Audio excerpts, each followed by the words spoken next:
regrinhas de como interpretar.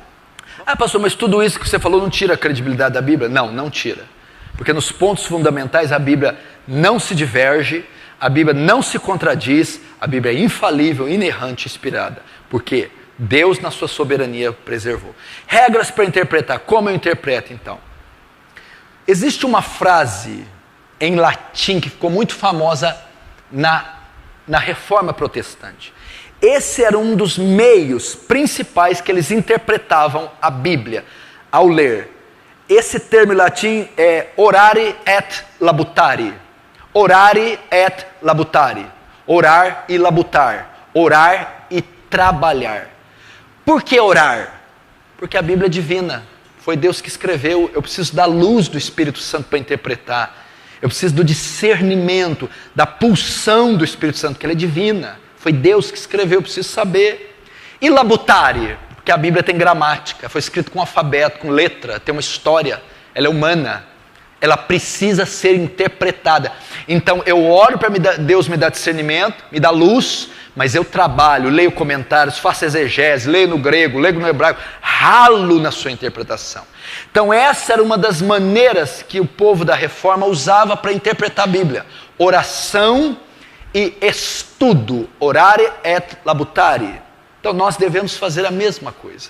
Não adianta só orar, pedir Deus fala, Deus mostra, Deus não. Você precisa ter comentário, dicionário, história, precisa ralar, porque senão você fica místico. Mas não adianta só o labutare também, porque se só labutar, você vai virar um crítico, um teólogo seco, frio, vazio, murcho, que relativiza. Não, orar para quê? Jejuar para quê? Santificar para quê? Se torna relativizado. Então é ortodoxia e piedade. Orare et labutare.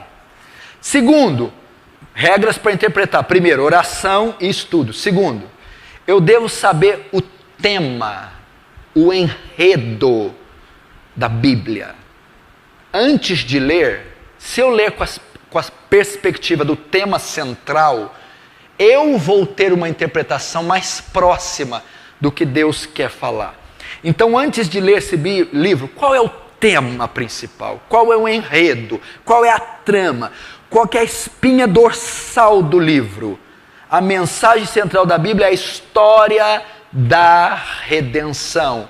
O que Deus faz pelo homem através da morte, sepultamento, ressurreição, ascensão e exaltação do seu Filho. Então, eu leio Gênesis 1 até Apocalipse 22, sabendo que o enredo principal daquele livro, ele vai discorrer nas histórias, vai passar pelos profetas, vai chegar nos apóstolos, lá na ilha de Patmos, Cristo, Deus fazendo uma obra pelo seu povo através de Cristo. Assim você vai ler e interpretar de maneira correta à luz do tema principal. Terceiro, como interpretar, regras para interpretar a Bíblia. A Bíblia é a sua melhor intérprete. Esse aqui é fantástico, esse aqui é o que o urso gosta, não é? A Bíblia é o seu melhor intérprete. O que é isso? Textos mais fáceis interpretam textos mais difíceis. A Bíblia é só uma intérprete. Como assim? Pastor, é pitonisa de Endor. É pitonisa. Viu Samuel, sabe? Todo mundo, é pitonisa de Endor. O quê? Quem às vezes você nem conhece, né? Saul vai consultar uma feiticeira para invocar o espírito de Samuel. Samuel foi o último dos juízes, juiz, profeta e sacerdote. Ele ministrava na época do reinado do primeiro rei, Saul. E o homem era dependente dele, Saul. Samuel morre. Saul, desesperado para buscar uma palavra, vai consultar uma adivinha, uma médium, uma bruxa. E ali, quem sobe lá, quem baixa lá, aparece Samuel. E a Bíblia diz, Samuel! Então, é um texto que dá margem para o espiritismo. Olha lá, Samuel reencarnou, apareceu, era uma sessão mediúnica. É um texto difícil. Tem maneira de se interpretar ele. Mas eu vou para outros mais fáceis. A Bíblia apoia o espiritismo? Não. Hebreus 9:27, ao homem está ordenado morrer uma vez só. Depois disso vem o juízo. Deus está claro aí sobre o espiritismo. Pronto. Deuteronômio 18. Não achará entre ti quem consulta os mortos, nem necromante, nem adivinho. Aquele que faz tal coisa para o Senhor é abominação. Pronto, Deus está falando que o espiritismo é uma abominação. Textos mais fáceis. Textos que testificam clara. Porque a imagem, pastor. Porque a Maria. Não, tem textos claros. Então, a Bíblia é a sua melhor intérprete. Textos mais fáceis interpretam textos mais difíceis. Eu não preciso ficar ali pelejando com a pitonisa. Será que tem espiritismo? Não tem espiritismo? Tem outros textos que Jesus, que Deus, condena o espiritismo. Então, regras para interpretar. O Antigo Testamento é interpretado à luz do Novo Testamento. Como que você interpreta o Antigo Testamento? Você tem que ter o conceito do novo no seu coração. Por exemplo, no nosso conceito, para que serve sacrifício? Nós vamos excluir o Antigo Testamento? Não. Mas como ele vamos usar? Você vai oferecer animal aqui? Não. Você vai guardar dias? Não. Você vai fazer isso, isso, isso? Não. O escritor de Hebreus diz o quê? Que o Antigo Testamento, a lei cerimonial, os rituais eram sombras das coisas que iam vir. Eu interpreto o Antigo à luz da encarnação do Verbo, o Cordeiro Pascal, Cristo, o sacrifício sendo oferecido num espeto de madeira, a morte na cruz. As leis cerimoniais apontam para as leis morais do Novo Testamento. Então eu interpreto o Antigo à luz do Novo, né? Porque tem costumes, tem circunstâncias no Antigo Testamento que não são usadas. O escritor diz que entrou em caducidade, obsolescência, arquétipos, fim. A ordem levítica caiu no ano 70, quando o templo foi destruído por Tito, e agora é uma ordem segundo Melquisedeque. Então você interpreta o Antigo à luz do Novo, com a convergência toda na obra e na pessoa de Cristo e dos apóstolos. Então você lê assim. Estou terminando. Outra regra para interpretar a Bíblia: o texto quer dizer o que o autor quer dizer. Interessante isso, né? Os pentecostais, os carismáticos, por exemplo, falam coisas que não tem nada a ver. O que o texto quer dizer? O que o autor queria dizer.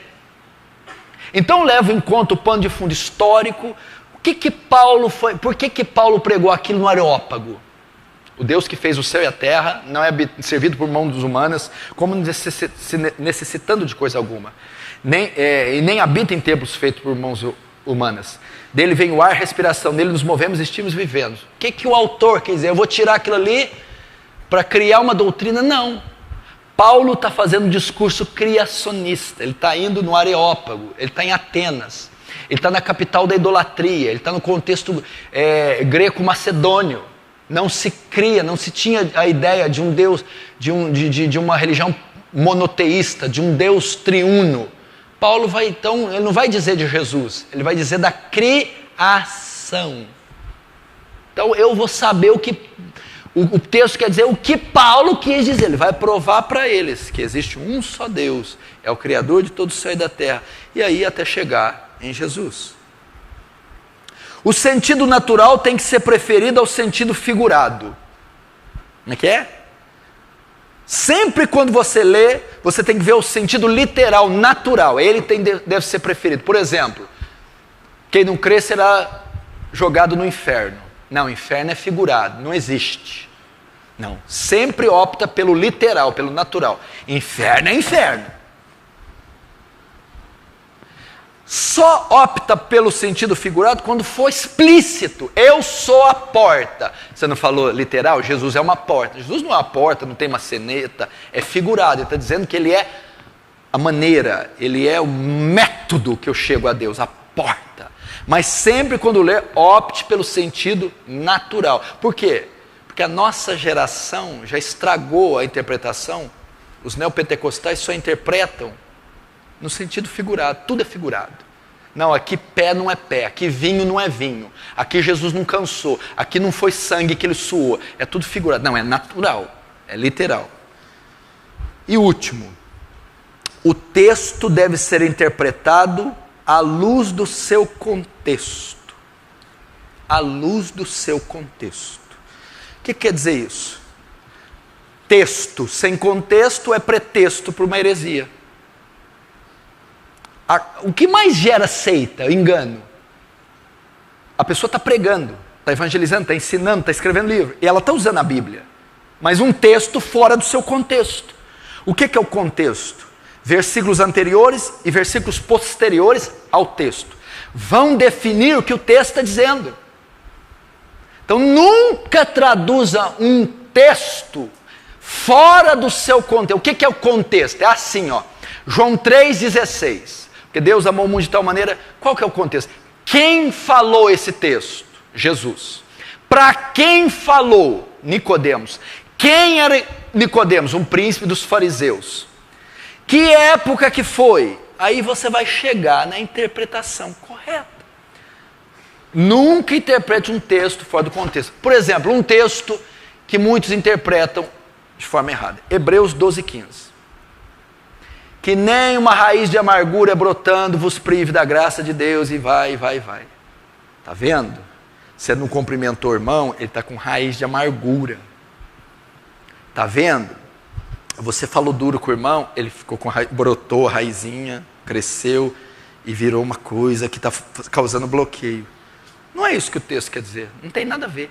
Raiz de amargura lá é adorar outros deuses e achar que vai ter paz com Deus. Mas como você sabe disso? Por causa do contexto. O escritor de Hebreus era versado no Antigo Testamento. Ele conhecia muito da Torá.